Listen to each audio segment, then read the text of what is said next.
Okay, we're back here at goRIA, fueled by investment news. We're broadcasting and recording live from T3 in, not Los Angeles, Las Vegas. I said that almost twice today. Las Vegas is correct. How can I not know I'm in Vegas? So for those of you in the audience, you're kind of watching us in a corner, but there's about 150, 200 people milling around ahead of us. And hopefully these microphones are doing their jobs and picking up Brian and myself and not the entire audience behind us. Okay, so with us we have Brian Layton, who is the Senior Vice President of Custody Services at Raymond James, a firm I'm very familiar with and like quite a bit. Brian, thanks for joining us today. Absolutely, glad to be here. So there's a lot I want to talk to you about, but what I want to kind of focus on, because we only have about 10 minutes for this, a little taste for the audience, is the idea of custodians like Raymond James providing their own technology for advisors that are looking to go RIA. What are you guys doing on that front? So we're an interesting firm and a bit different than some of our other colleagues in the industry, where if you think about it, one of the most important credos of being an advisor at Raymond James is that you own your book. So unlike in a wirehouse, where the wirehouse thinks they own the book, our advisors know they own the book, and they can walk tomorrow. They can walk to a different affiliation within Raymond James, or they can depart and do something else. So why does that matter? Because we fight for advisors' experience every single day. Yeah. Huge number I'm going to put out there. Raymond James spends more than $500 million. Just a little closer. It's so loud back here. Raymond James spends over $500 million every year on technology. 500 million? 500 million. Holy smoke. I knew it was high. I honestly did not know it was quite that high. So we're in it to win it. There's a reason why that part of the firm has been very, very successful. And the reason I bring that up is that there are many breakaways that look at that tech stack and say, that works for me. Yeah. I'm good with that. I want to concentrate on other things. I'm not a technophile. I'm not that interested in the newest and the latest. I want something that's time-tested and proven, and if there's many, many thousands of advisors that use this every day, I'm good. Now, on the other side of that, you have advisors that are very much into new technology, and they want to see the new UX, the new UI, and why can't we have this, and why doesn't this integrate with that?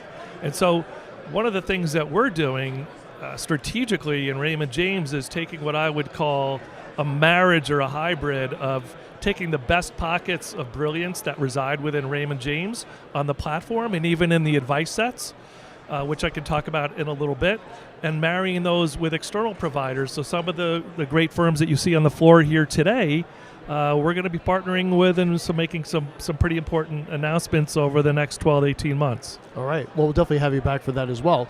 But something you mentioned, which kind of departs from the technology, but I think it's worth really highlighting, especially within the context of going RIA. At Raymond James, you own your book, whether you're W-2, 1099, or custody. That's huge. But one thing that's interesting about the RIA space in general, if you're in the RIA space, you always own your book.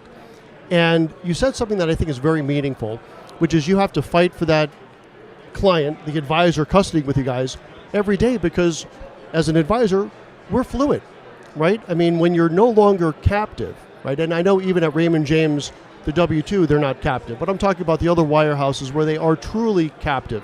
The insurance broker-dealers where you're really captive. How hard do they have to work? You're stuck. What are you going to do? Right? You get what you get and you don't get upset is, I think, kind of the mantra for some of those firms. But when you're at a firm, either like a Raymond James or any RIA custodian, you guys have to fight for our business every single day. And I think that makes such a powerful impact on our experience as advisors, so much more so than on the broker-dealer side. Can you speak to that a bit? Yeah, absolutely. I think that shines through. That investment that we make every year, the fact that we have tech councils where it's not, hey, here's your meal, that's what we're serving up this year or for the next 5 years. It's what do you need? What are you thinking about? How can we leverage some of the best thinking in the industry on new technologies, new integrations? So all that's happening throughout the firm today. One of the things that I think advisors really appreciate about Raymond James, so when I left a large wirehouse, I was thrilled about it on some sides, but one of the things that I really missed were those experts down the hall, the wealth transfer expert, the someone that really knew how to model the pre-transaction planning of the sale of a $150 million business. The nice thing about Raymond James is that independent advisors in our RIA channel can still tap into all that. They can tap into our investment bank. They can tap into our bank.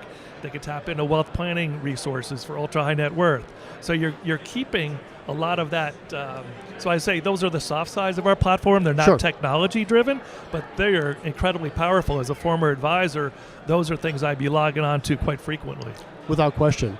We were talking a little bit about this off camera, the whole idea of the textodians, right? So we have custodians like Ray J and others that are providing technology. We have technology vendors like Invested, I believe, is one of them, that's now looking to add custody. So it's really starting to blur the lines quite a bit. What can you tell us about that?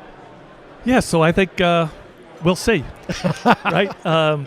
Custody is it's a complex business.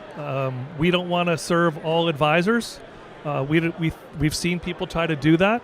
It's very, very difficult. We have really focused on the higher end advisor with books of minimum $150 million to get in the door, because those advisors have a certain style of practice. They have a certain type of niche of client that has a different demand as an advisor and a different expectation as an ultra high net worth client.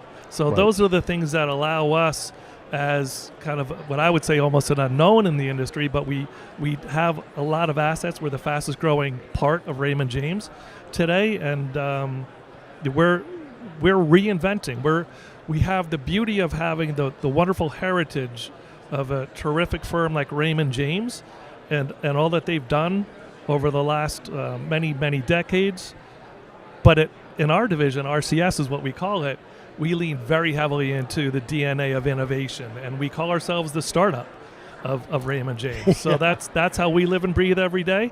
I get checked once in a while on why does everything have to be so urgent, and I kind of say, I think you hired me to do this, right? If we're going to win in a startup mode, we have to move wisely and thoughtfully, but we also have to move quickly, right? Because there's a competitive battle out there for mind share for advisors to what I know and think and have seen is making a decision on the biggest bet they're ever making in their life, which is moving their book, right? What is that going to look like? We have an entire department called Client Experience. That moniker sounds like it's big and broad. It's not. It's the team that's going to move your book across the street. That's right. And that's what they specialize in. That's another really good point. Maybe we'll wrap it up on that note there. So when you're an advisor, right, there is no more significant decision you could make than moving your book of business. It is a hassle, right? Anyone that tells you, it is never simple, it is far from a pleasure, at best it's like tolerable. And it's fraught with peril. Absolutely. A lot can go wrong. Absolutely. So you don't want to make that decision more than you have to. And usually people that are going RIA, that's their final stop, right? They're not cutting a check to this wirehouse, to that wirehouse, to that wirehouse. Once you're RIA, that's your final spot. And to choose the right tech stack, to choose the right custodian out of the box, that puts you well ahead of the game. We have you for a couple more minutes. Any announcements? Anything you can tell us about that's coming down the pike? I'd love to make some announcements, but we're a little bit premature. But those will definitely be forthcoming, and they're exciting. And we've worked long and hard. These are initiatives that have been going on for more than a year or two in certain cases. The one thing that I would talk about, just to wrap things up, is as wonderful as it is, that journey to go independent, you are faced with, in our industry, on this floor, at other custodians, with a list of, with some of the thought leaders, 200 options for technology. Yeah. As an advisor that moved their book, how would you like me to hand you that menu and say, let us know what you think? That's right. Our job is to be a Sherpa and to curate that and help you really understand what you're voting on. And you don't need 200 apps. You don't need 50 APIs. You need a handful of tools that work well together, that are consistent performers, that hopefully have good integrations behind them. And that's one of the things that we work on quite frequently, is really being thoughtful about not just having a data feed, but having an API. And an API is It's kind of tricky language because an API can lay there and die and not do much, or it can be extremely robust with two-way data transfer and that sort of thing. I heard one of the technology luminaries yesterday speaking about how at one point they had a financial planning software company. They had more than 40 APIs, 12 of them worked. Yeah. And most of them work most of the time. So we put some serious technologists on that issue, and we're apt to get that right, and we have to date. Yeah, that's probably the most important thing with technology is these integrations and making sure those data feeds. And I didn't know what API was 5 years ago when I went independent, but I do now. What does it stand for? Oh my gosh, good question. Always please integrate. Application programming interface. Okay. I like mine better. Always please integrate. Please integrate smoothly. I like yours better. Indeed. Brian Layton, Raymond James, thank you so much for joining us. Absolutely. Pleasure to chat, and we'll see you on the floor. Absolutely. Okay.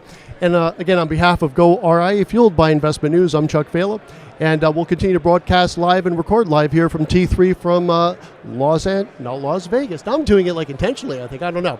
Las Vegas. Las Vegas. Las Vegas. We'll see you in about another 25, 30 minutes. Take care.